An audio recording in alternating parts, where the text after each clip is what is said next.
हल्द्वानी से एशिया तक गूंजेगी फेसिंग की धमक। सीएम धामी ने एशियन कैरेट कप इंडिया का किया उद्घाटन। उत्तराखंड बना अंतरराष्ट्रीय खेलों का नया हब।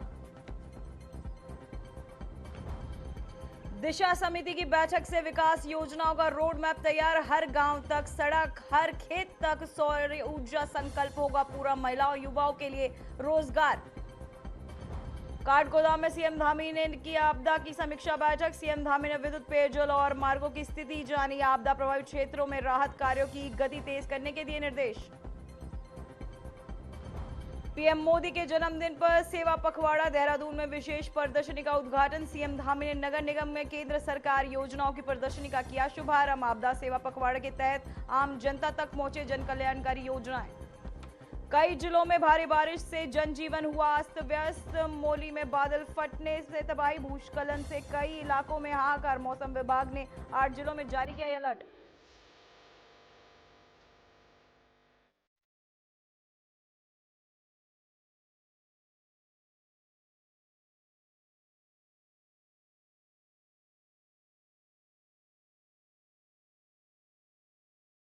नमस्कार, मैं हूं पूजा सिंह और आप देख रहे हैं हमारा अपना उत्तराखंड का एक खास बुलेटिन। चलिए बुलेटिन की शुरुआत करेंगे आज की कुछ खास बड़ी खबरों के साथ। हल्द्वानी एक बार फिर अंतर्राष्ट्रीय खेल आयोजन का साक्षी बना। यहां इंदिरा गांधी अंतर्राष्ट्रीय स्टेडियम में एशियन कैडेट कप फेसिंग प्रतियोगिता का शुभारंभ मुख्यमंत्री पुष्कर सिंह धामी ने किया। वहीं ये प्रतियोगिता 22 सितंबर तक चलेगी। मुख्यमंत्री ने अपने संबोधन में तलवारबाजी को भारत की पारंपरिक खेल विधा का महत्व बताते हुए कहा कि शास्त्रों से लेकर झांसी की रानी तक ने इसकी महत्ता दिखाई है। जल्दी हल्द्वानी में खेल विश्वविद्यालय और लोहाघाट में महिला स्पोर्ट्स कॉलेज स्थापित किया जाएगा।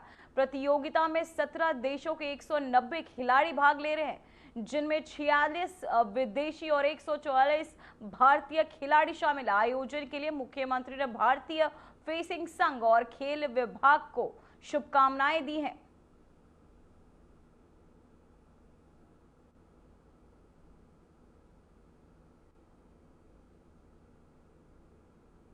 ये हम सब लोगों के लिए बहुत गर्व का विषय है कि पहली बार देश में आयोजित हो रहा ये अंतर्राष्ट्रीय फेंसिंग प्रतियोगिता के आयोजन की मेजबानी का अवसर देवभूमि उत्तराखंड को प्राप्त हो रहा है। मैं इस प्रतियोगिता के सफल आयोजन के लिए fencing association of India, Shri Rajiv Mehta ji और खेल विभाग के पूरी टीम को हृदय से बधाई देता हूं कि इस अंतर्राष्ट्रीय प्रतियोगिता में एशिया के 17 से अधिक देशों और 200 से अधिक खिलाड़ी प्रतिभाग कर अपने उत्कृष्ट प्रदर्शन के द्वारा दर्शकों को रोमांचित करने का काम यहां पर हमारे खिलाड़ियों ने किया है। मैं इस अवसर पर सभी विजेता खिलाड़ियों को हार्दिक बधाई देता हूं।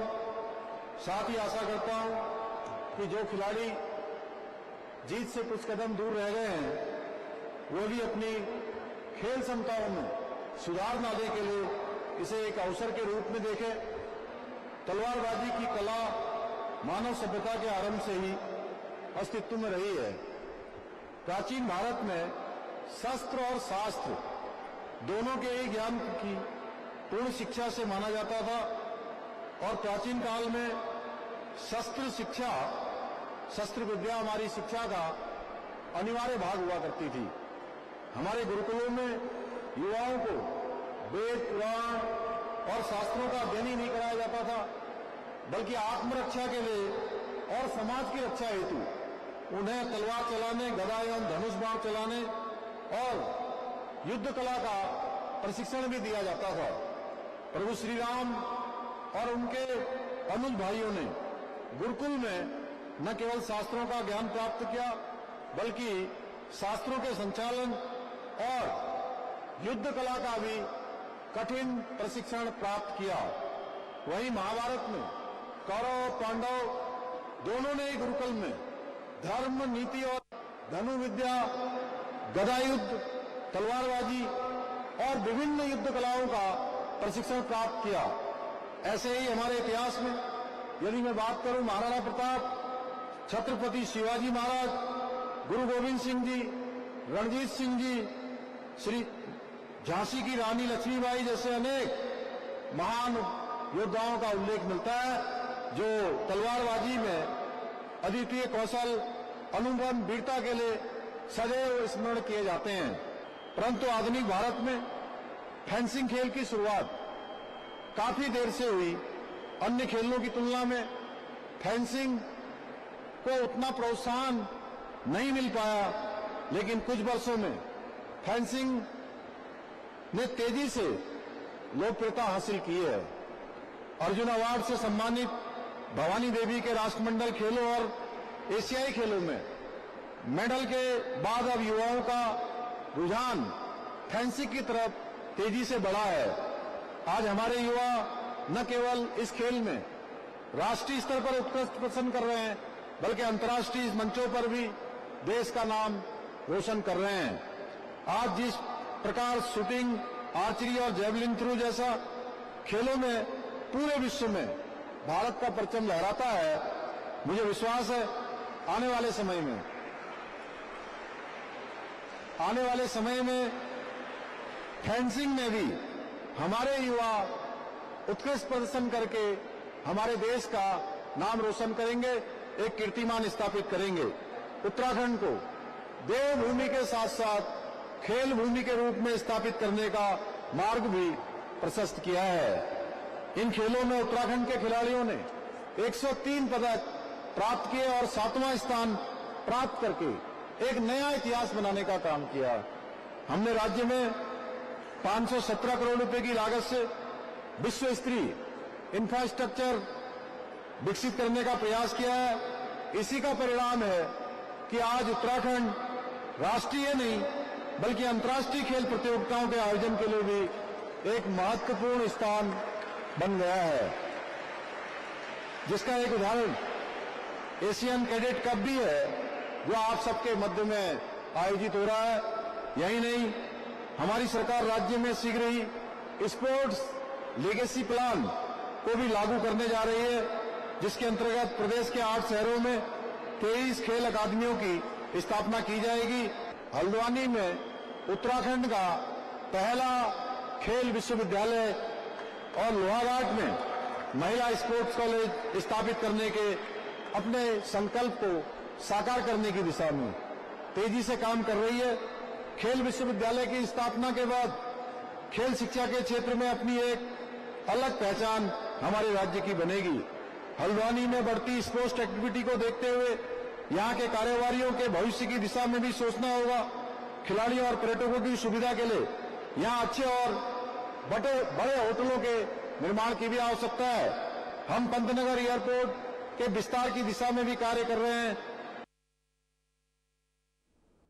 तो वहीं मुख्यमंत्री पुष्कर सिंह धामी ने काठ गोदाम में आपदा से हुई क्षति की समीक्षा बैठक की। बैठक में उन्होंने विद्युत, पेयजल और मोटर मार्गों की वर्तमान स्थिति का विस्तृत जायजा भी लिया।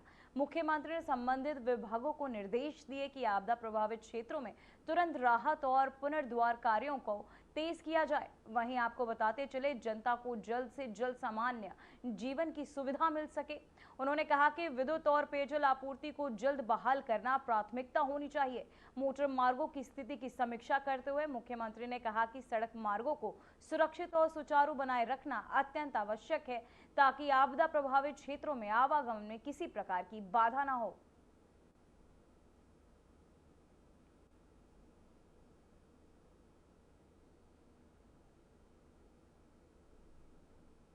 तो वहीं प्रधानमंत्री नरेंद्र मोदी के जन्म दिवस के अवसर पर सेवा पखवाड़ा का आयोजन किया जा रहा है, जो 2 अक्टूबर तक चलेगा।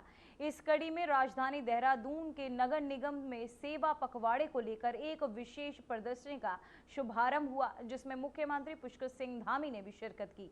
प्रदर्शनी में केंद्र सरकार की जन कल्याणकारी योजनाओं को आम जनता के समक्ष प्रदर्शित किया गया।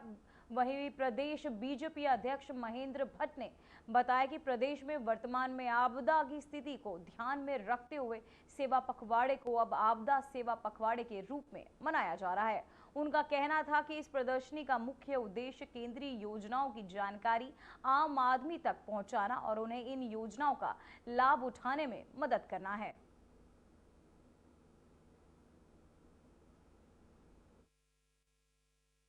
कि सेवा पखवाड़ा के अनेकों कार्यक्रम निश्चित हैं।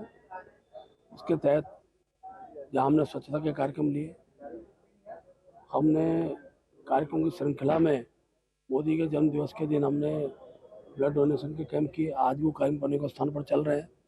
स्वास्थ्य के शिविर लग रहे हैं और मोदी जी द्वारा जो पूरे देश के अंदर जिस प्रकार के विकास कार्यों को किया गया है, वो जनता को उन कार्यों से उनका एक अनुभव आम व्यक्ति तक पहुँचे, उसकी जानकारी जाए, उसके लिए अनेकों सभी नगर निगमों में प्रदर्शनियाँ लगी हुई हैं और देश के नागरिक इन प्रदर्शनियों में मोदी जी के कार्यों की उन झलक को देखते हैं और अब देश पर गौरवान्वित हो प्रधानमंत्री जी के कार्यों के प्रति अपनी कृतज्ञता भी व्यक्त करते हैं। देखिए, सेवा पखवाड़ा माननीय मुख्यमंत्री जी के कार्यक्रमों द्वारा माननीय प्रधानमंत्री ने जो कार्य किए हैं, चाहे वो राष्ट्र निर्माण संबंधित हो, चाहे लोक कल्याण से संबंधित हो, चाहे वो महिला उत्थान से संबंधित हो, युवा कल्याण से संबंधित हो, चाहे अंत्योदय से संबंधित हो, इस प्रकार के कार्य, चाहे वो आर्थिक तौर पर डिजिटलाइजेशन जो है उसको सुदृढ़ करने की बात हो, और इस प्रकार के जो भी कार्य हैं वो जनता के बीच में जाने चाहिए, ताकि जनता को पता रहना चाहिए कि हमारे प्रधानमंत्री हमारे लिए क्या क्या कार्य कर रहे हैं और किस प्रकार से राष्ट्र को ऊंचा उठाने में उनके मददगार हमारे साबित हो रहे हैं। तो वहीं उत्तराखंड सचिवालय में राज्य स्तरीय दिशा समिति की प्रथम बैठक का आयोजन किया गया, जिसकी अध्यक्षता मुख्यमंत्री पुष्कर सिंह धामी ने की, जिसमें विभिन्न विभागों के जुड़ी प्रमुख योजनाओं की समीक्षा और प्रगति पर आपको बताते चलिए विस्तार से चर्चा की गई। बैठक की अध्यक्षता जनप्रतिनिधियों की उपस्थिति में की गई, जिसमें कृषि, ग्रामीण विकास, शहरी विकास, स्वास्थ्य, शिक्षा, महिला एवं बाल विकास, रोजगार, सामाजिक सुरक्षा, डिजिटल तकनीक, पर्यावरण और खेल से संबंधित योजनाओं की स्थिति पर फोकस किया गया। बैठक का उद्देश्य केंद्र और राज्य सरकार की विकास योजनाओं को सुनिश्चित करना और नीतियों की जमीनी स्तर पर पहुंच को और मजबूत करना था। इस बैठक में कई वरिष्ठ जनप्रतिनिधि और अधिकारी मौजूद रहे।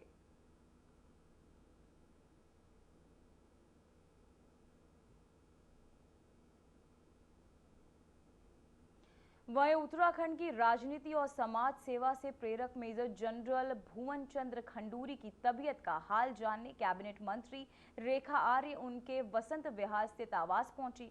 उन्होंने खंडूरी के शीघ्र स्वस्थ होने की कामना की और उनके स्वास्थ्य लाभ की जानकारी ली।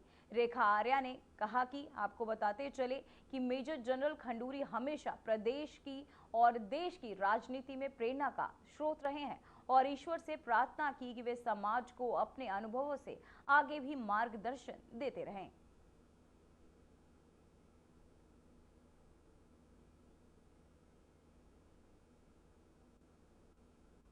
तो वहीं खबर रुड़की से, जहां सिविल लाइंस कोतवाली में आयोजित निःशुल्क आई जांच और रक्तदान शिविर में बड़ी संख्या में लोग शामिल हुए। 50 से अधिक पुलिसकर्मी और पत्रकारों ने रक्तदान किया, जबकि सैकड़ों लाभार्थियों ने आई जांच का फायदा उठाया।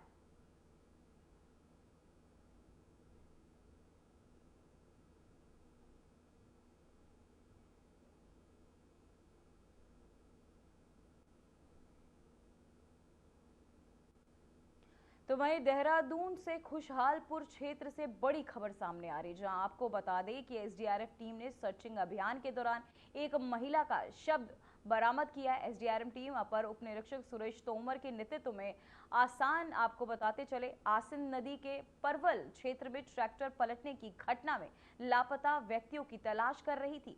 इसी दौरान टीम ने लगातार खोजबीन के बाद एक महिला का शव बरामद किया। शव को पुलिस प्रशासन के सुपुर्द कर दिया गया और आवश्यक कानूनी कार्यवाही शुरू कर दी गई है। तो वहीं आसन नदी पर आपको बताते चले टीम का सर्च अभियान जो है लगातार जारी। एसडीआरएफ का खोज अभियान अब तेज होता हुआ नजर आ रहा है।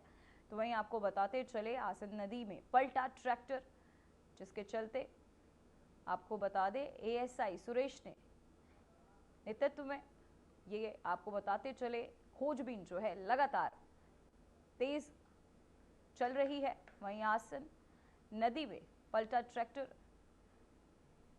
एएसआई सुरेश ने किया नेतृत्व। साथ ही आपको बताते चले एसडीआरएफ का खोज अभियान तेज। फिलहाल वक्त हो चुका है छोटे से ब्रेक का।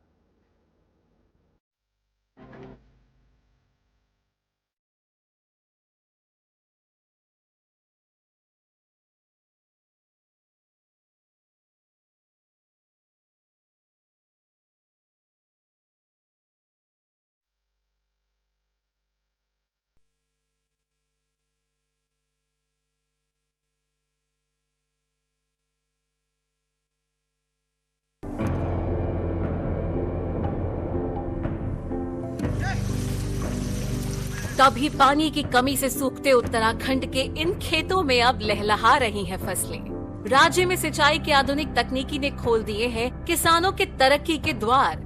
इन सीढ़ीदार खेतों में प्राकृतिक स्रोतों के जरिए पानी पहुंचाना हमेशा चुनौतीपूर्ण रहा है, लेकिन उत्तराखंड सरकार की पहल से सोलर पंप लिफ्ट सिंचाई योजना निर्माण के जरिए पानी को खेतों तक पहुंचाना हो गया है बेहद आसान।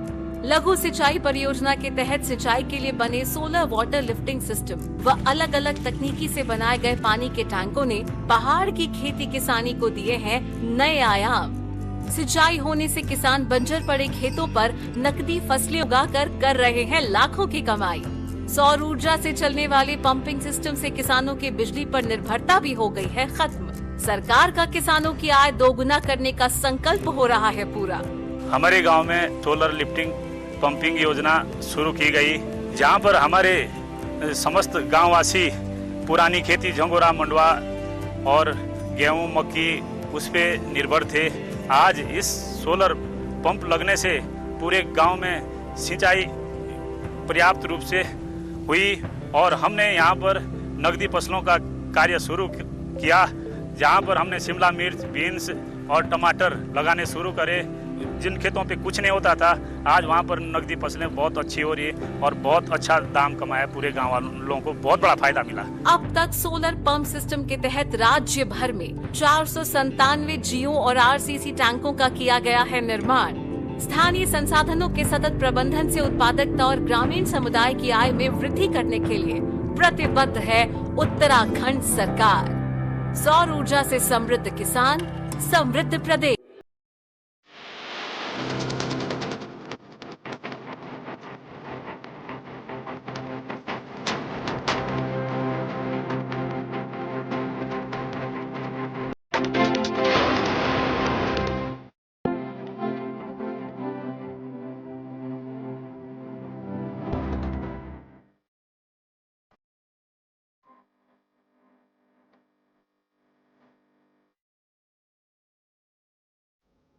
ब्रेक के बाद खबरों में एक बार फिर से आपका स्वागत है। देहरादून के दुर्गम पुथेल गांव में बादल फटने की घटना के चलते सड़क मार्ग पूरी तरह बाधित हो गया, जिससे गांव का बाकी हिस्सों से संपर्क कट गया है। वहीं इसी बीच गांव की निवासी 62 वर्षीय केवला देवी का आपको बताते चले कि तबीयत अचानक गंभीर रूप से बिगड़ गई और उन्हें तत्काल चिकित्सीय सहायता जो है देनी पड़ गई। वहीं बुजुर्ग महिला को स्ट्रेचर पर उठाकर लगभग 4 किलोमीटर के दुर्गम और जोखिम भरे मार्ग से पैदल सुरक्षित रोड तक पहुंचाया गया। वहां से उन्हें एम्बुलेंस के तहत अस्पताल भेजा गया। गंभीर स्थिति को देखते हुए मौके पर पिछले 3 दिनों से तैनात एसडीआरएफ टीम डटी हुई है। रेस्क्यू ऑपरेशन का नेतृत्व उप निरीक्षक मनोज रावत ने किया।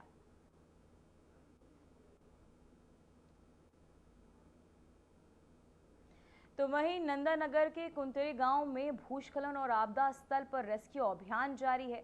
एसडीआरएफ, एनडीआरएफ, फायर सर्विस और स्थानीय प्रशासन ने गहन सर्चिंग के दौरान मलबे में दबे 5 शव बरामद किए। रेस्क्यू ऑपरेशन में 2 पुरुषों के शव और 1 घायल पुरुष को जीवित निकालने में सफलता मिली थी। प्रशासन और राहत दल बचाव कार्यों को लगातार तेज कर रहे हैं और प्रभावित इलाकों में मदद जारी है।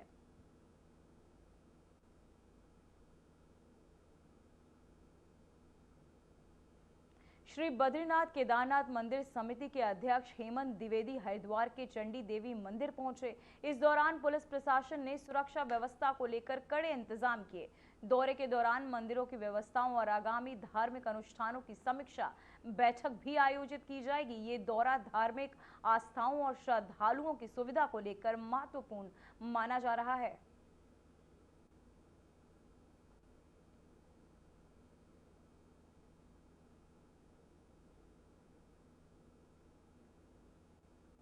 तो वही खबर बद्रीनाथ चारधाम यात्रा पर भारत आई ब्राजील की श्रद्धालु एलन उस समय परेशान हो गई जब वे बद्रीनाथ धाम में आपको बताते चले अपने साथियों के साथ आई थी। साथ ही आपको बताते चले उत्तराखंड पुलिस ने जीता दिल।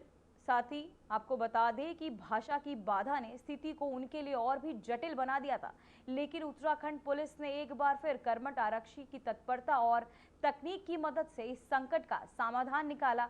आरक्षी चंदन सिंह ने गूगल ट्रांसलेटर की मदद से श्रद्धालु एलन से संवाद स्थापित किया। संवाद के माध्यम से जानकारी एकत्र कर पुलिस ने तुरंत समन्वय स्थापित किया और एलन को सुरक्षित उनके समूह से मिलवा दिया। इस घटना ने एक बार फिर दिखाया कि तकनीक और संवेदनशील पुलिस व्यवस्था मिलकर किस तरह विश्वास और सुरक्षा का माहौल बना सकती है। तो वहीं यात्रियों और स्थानीय लोगों ने उत्तराखंड पुलिस की इस सराहनीय पहल की खुले दिल से प्रशंसा की।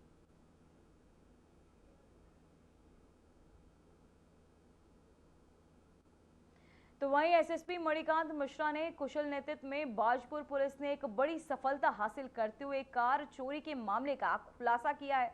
इस मामले में पुलिस ने 2 आरोपियों को गिरफ्तार किया और चोरी की गई कार के साथ साथ एक अन्य वाहन भी बरामद किया है, जिसका इस्तेमाल आरोपियों ने घटना को अंजाम देने में किया था। जो एक सूचना मिली थी कि बाजपुर क्षेत्र में चोरी हुई एक कार को 2 संदिग्ध युवक कहीं ले जाने की कोशिश कर रहे हैं। इस सूचना पर त्वरित फौरन कार्यवाही करते हुए कोतवाली बाजपुर पुलिस टीम ने घेराबंदी कर दोनों आरोपियों को घर दबोचा।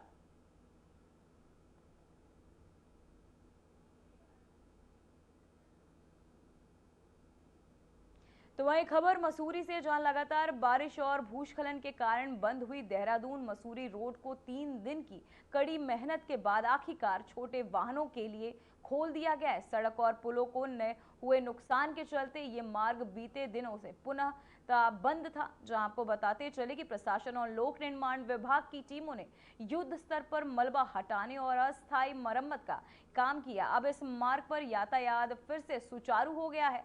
अधिकारियों के अनुसार यदि आगामी दिनों में भारी बारिश नहीं होती है तो सड़क पर आवागमन में कोई विशेष बाधा नहीं आएगी। हालांकि भारी वाहनों की आवाजाही पर फिलहाल रोक बरकरार रखी गई है। स्थानीय लोगों और पर्यटकों ने सड़क बहाल होने पर राहत की सांस ली।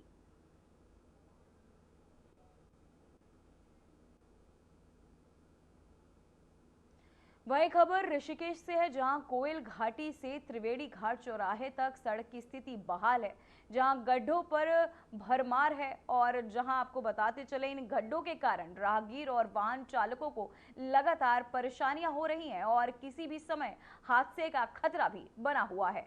इस सड़क की खराब हालत का एक वीडियो हाल ही में सोशल मीडिया पर वायरल हुआ है, जिसमें गड्ढों की स्थिति साफ दिखाई दे रही है। इस पर चौकी प्रभारी विनेश कुमार ने खुद संज्ञान लिया है और कहा है कि वह जल्द ही संबंधित विभाग से संपर्क कर समस्या का समाधान करवाएंगे ताकि राहगीरों की सुरक्षा सुनिश्चित की जा सके।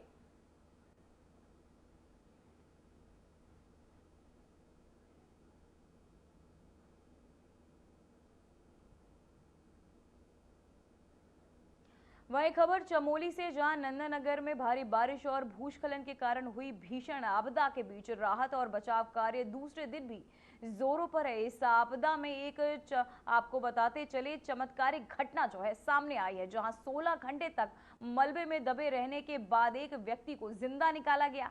इसके अलावा बीती रात भारी बारिश और मलबे की चपेट में आए घर से स्थानीय लोगों की मदद से एक महिला को भी सुरक्षित निकाला गया है।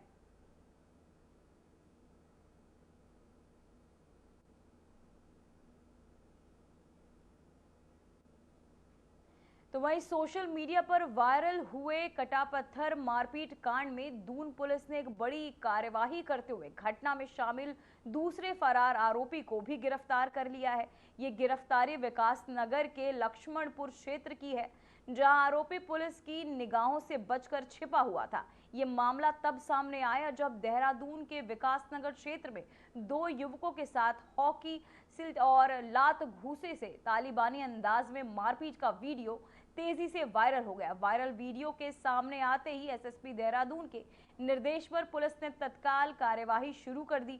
दून पुलिस की टीम लगातार दबिशें दे रही थी और आखिरकार आपको बता दें कि फरार चल रहे दूसरे अभियुक्त को लक्ष्मणपुर विकास नगर से दबोच लिया गया।